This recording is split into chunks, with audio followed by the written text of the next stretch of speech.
Expected values of 2D random variable.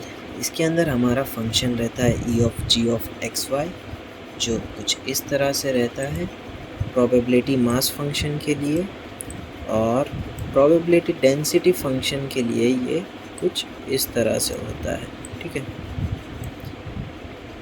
Mass function के लिए यहाँ पे हमारा समेशन रहेगा, और अगर डेंसिटी फंक्शन है तो लिमिट्स रहेगी, और लिमिट्स रहेगी तो डी एक्स डी वाई भूल मत जाना। ठीक है, और ये जो है वीडियो वो हमारे क्या नाम था उसका, रैंडम वेरिएबल के मीन और वेरिएंस फाइंड करने वाले वीडियो से थोड़ा कनेक्टेड है। ठीक है, ये वही चीज़ें जो हमने वो वीडियो में देखी थी। ठीक है, उसमें पी ऑफ एक्स था, यहाँ पे एफ ऑफ एक्स रहेगा, क्योंकि फंक्शन है ना, इसके लिए वहाँ पे प्रोबेबिलिटी था तो पी ऑफ एक्स था। ये डिस्क्रीट के लिए और कंटिन्यूस के लिए लिमिट अप्लाई हो जाएगी, और यहाँ पे डी एक्स आ जाएगा। एक्स स्क्वायर में कुछ नहीं किया है, खाली यहाँ पर स्क्वायर लगा दिया है दोनों साइड, दोनों टर्म्स पे। ठीक है, स्टैंडर्ड डेविएशन में क्या किया है ये भी हमने वो लेक्चर में देखा था। Summation x square f of x minus mu square, और ये टर्म को हम as a E of x square लिखेंगे। ठीक है, ये रहा ई ऑफ एक्स स्क्वायर, और ये म्यू स्क्वायर को हम लिखते हैं as a E of x और उसका स्क्वायर। तो इस पे हम वेरिएंस कैसे फाइंड करेंगे, दोनों साइड पे स्क्वायर मल्टीप्लाई करके, तो रूट रूट कैंसिल हो जाएगा, सेम वही चीज़ लिखी हुई है यहाँ पर भी। और ये भी वेरिएंस का वही लेक्चर में हमने देखा था। डिस्क्रीट के लिए समेशन वाला फॉर्म है, और कंटिन्यूस के लिए लिमिट वाला फॉर्म है। बस यहाँ पे एफ ऑफ एक्स के बाद डी एक्स लग चुका है 80 पे, यानी 38 पे जाते ये रहा। ठीक है, ये वाला टर्म है, इससे थोड़ा ये कनेक्टेड है, और इसने हमें रीडायरेक्ट किया था पेज नंबर 96 पे। तो ये सब हो गया। हम आते हैं पहले क्वेश्चन पे। Given a pair of discrete random variable x and y whose joint probability distribution is given by, ये हमें दिया गया है। Find the expected value of the function g of x y given that g of x y is 2x plus y. तो हम क्या करेंगे, probability mass function वाला फॉर्मूला अप्लाई कर देंगे इस पर, क्योंकि ये प्रोबेबिलिटी मास फंक्शन है, डिस्क्रीट है ना, इसके लिए।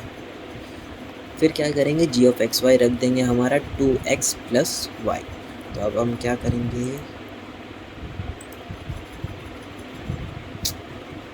भाई तो थोड़ा सा हट जाएगा।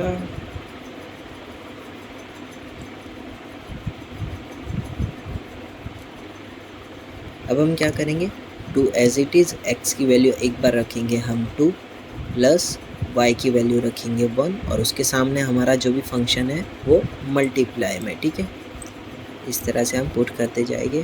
फिर वापस 2, और x इस बार ले रहे हैं हम 4, और प्लस y 1 ले रहे हैं, यानी 0.15 प्लस 2, और x भी हमारा 2 है, और यहाँ पे y भी हमारा 2 है, जहाँ पे फंक्शन भी हमारा 0.2 है।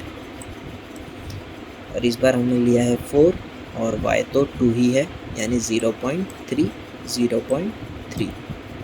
फिर हमने क्या किया है, x तो 2 है, और इस बार y है 3, और यहाँ पे हमारा फंक्शन है 0.1 प्लस। अब यहाँ पे हम 2 रखेंगे, x रखेंगे 4, और y बचा हमारा 3, और यहाँ पे हमारा फंक्शन है 0.15। ठीक है, अब इसको सिंप्लीफाई करेंगे तो हमारा E of g of x y का आंसर आ जाएगा। ठीक है, अब आते हैं क्वेश्चन 2 पे।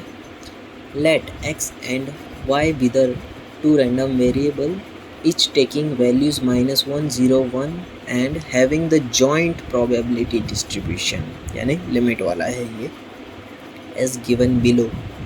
ठीक है, ये प्रोबेबिलिटी इतना हमें दिया गया होगा, ये टोटल हम फाइंड करेंगे, टोटल p ऑफ y और टोटल p ऑफ x। तो ये लाइन का जो भी सम होगा वो होगा 0.2, इसका तो 0.6, और यहाँ का भी 0.2, इसमें भी 0.2 ही है, इसमें 0.4 है, और इसमें 0.4 है। तो ये भी हो रहा है 1, और ये भी 1 हो रहा है। ठीक है, तो आंसर सही है हमारा। Show that x and y have different expectation. ठीक है, तो पहले इस पे आ जाते हैं। तो हम इस पे कैसे लिखेंगे p ऑफ x। हमारा x क्या है इसमें -1 और उसमें हमारा p ऑफ x क्या है 0.2। तो मल्टीप्लाई कर देंगे दोनों को, प्लस 0 इंटू 0.5 ये वाला टर्म, फिर प्लस 1 इंटू 0.4 तो ये वाला टर्म। तो इसका आंसर आता है 0.2। अब y के लिए y में हम लेंगे -1 इंटू 0.2। ठीक है, अब यहाँ से लेंगे हम 0 और यहाँ से लेंगे 0.6, ये तो 0 ही हो जाएगा। और यहाँ से लेंगे 1 और यहाँ पर लेंगे 0.2, तो इसका आंसर आ रहा है 0। तो दोनों के आंसर अलग अलग है, मतलब दोनों की डिफरेंट एक्सपेक्टेशंस है। ठीक है,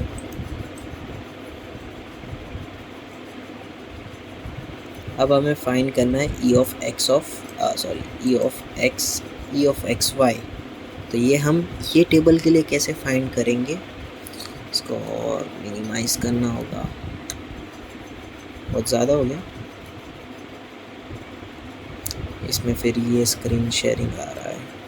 ठीक है, ये जैसा हमने पिछले इसमें किया था कि हर एक कॉलम के लिए और हर एक रो के लिए और उसका फंक्शन जो था वो लिखा है, उसी तरह से भी इसमें भी यही चीज़ करना है।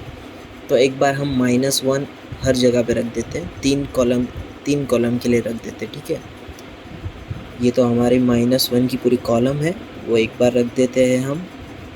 और ये जो y के लिए है -1 0 एंड 1 वो पुट कर देते हैं, -1 0 एंड 1। तो उसके सामने जो भी हमारा फंक्शन है 0 0.2 एंड 0 वो हम पुट कर देंगे। दिख रहा होगा कि भी नहीं, इतना ठीक है। फिर हम क्या करेंगे, ये 0 के लिए पूरी एक कॉलम बना देंगे 0 0 0।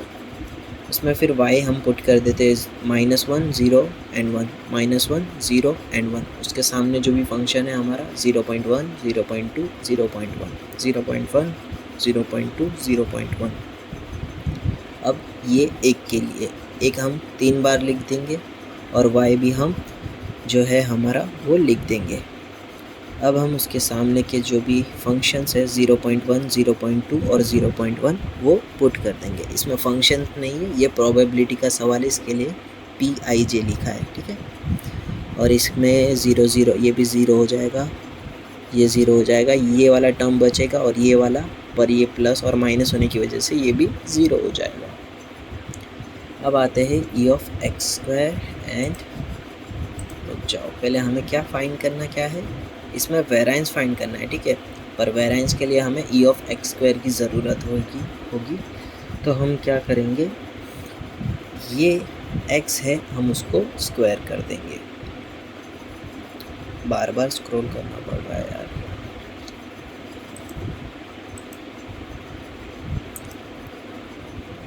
एक पेज कम पड़ रहा है ना।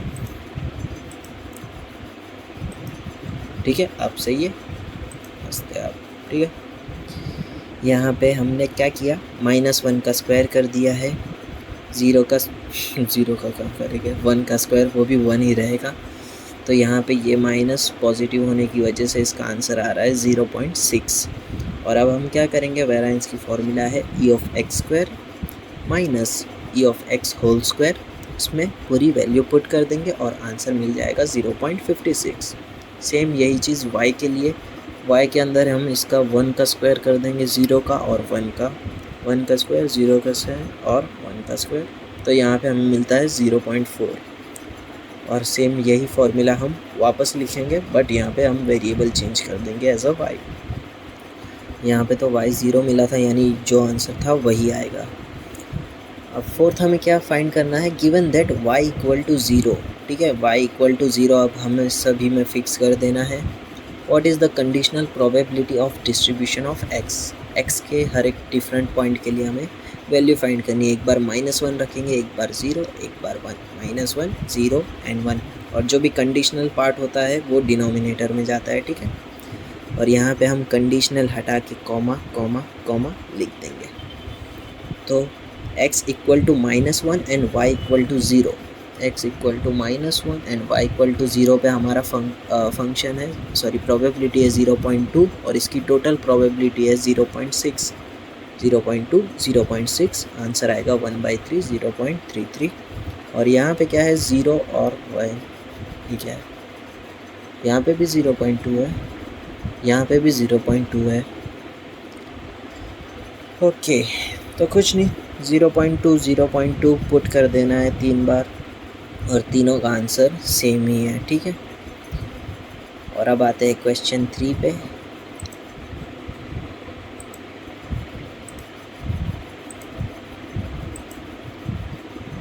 क्वेश्चन 3 पे आते हैं, ठीक है।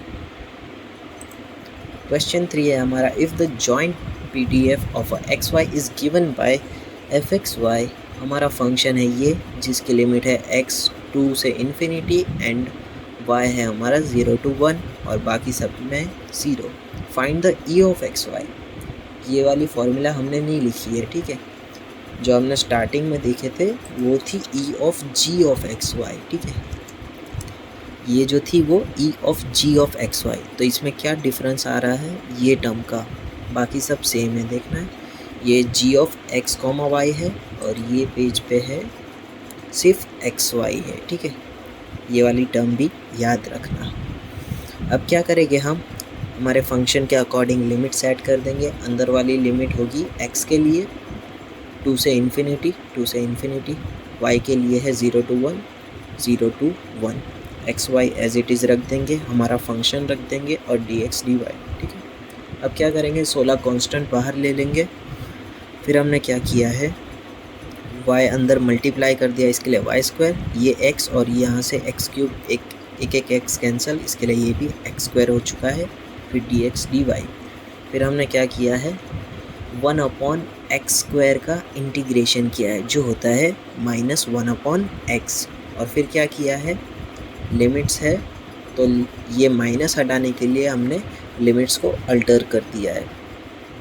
फिर लिमिट अप्लाई करेंगे 1/2 और इन्फिनिटी, 1/∞ होगा 0, ठीक है। इसके लिए हमारा यहाँ पे बचा सिर्फ 1/2।